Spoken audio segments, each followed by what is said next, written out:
Today we're going to analyze some of my favorite online businesses so that we can best identify which is the best business for you to get started today if you only have 500 bucks in your pocket. All right, coming in at number 5 is basically all the businesses that I talked about in the last video that basically have zero startup costs associated with them. So those businesses include, consulting, tutoring niche subjects on sites like Wyzant, and starting your own agency. Now, I recommend these businesses to people that are just starting out because there's minimal risk involved and they require almost nothing to get started. But let's be honest, these are a little bit boring, so let's move on. Coming in at number 4 is my favorite business model, and that is content creation. Like all the other businesses that I just listed, content creation almost costs nothing to start. However, unlike those, it also has the added benefits of being passive and increasing in value exponentially as time goes on.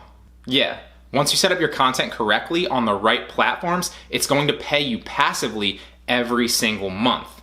And as time goes on, that value is only going to exponentially increase over the months and years to come. Cue the shameless plug for my Udemy Instructor Pro course, which teaches exactly how to do this properly. Link in the description below. Moving on to number 3 is dropshipping. Now, for those of you that don't know and are unfamiliar, to put it simply, dropshipping is basically when you facilitate the sale from a manufacturer or supplier to a customer. You make money by marking up the supplier's price to the unsuspecting customer for profit. Now, there are countless ways to dropship. You can open up your own Shopify store. You can dropship on sites like eBay or Amazon or even coupon sites, just to name a few. Links also in the description. Dropshipping is a great business model to start because you don't incur that much costs to get your website up and running, and you don't even need to purchase inventory before you make any sales. But the reason that it comes in at number 3 is because you're probably going to need about 500 bucks, if not a little bit more, to figure out your target demographic and really become profitable.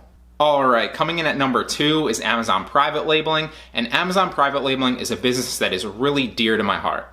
Basically, what it entails is getting a product manufactured that you've identified as having a big enough market on Amazon with not that much competition seller-wise to match that market.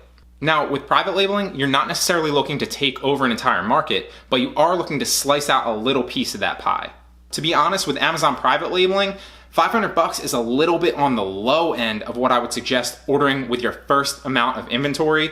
I would suggest roughly about, 1,000 to 1,500 to really get it in and rank successfully. That's why it comes in at number 2. All right, finally, today's winner is online arbitrage. I love it because there's still so much money to be made. Now, yes, it's not passive and you do have to put the work in, but it's really easy to start and the return on your investment is ridiculous. Now, you can take that 500 bucks that you have and really turn it into about 2 grand in a week or two with online arbitrage, especially the way I teach it through Amazon. And I would say that that's a conservative estimate, to be honest. That's not even an overestimate. And that's the reason that online arbitrage is hands down the winner.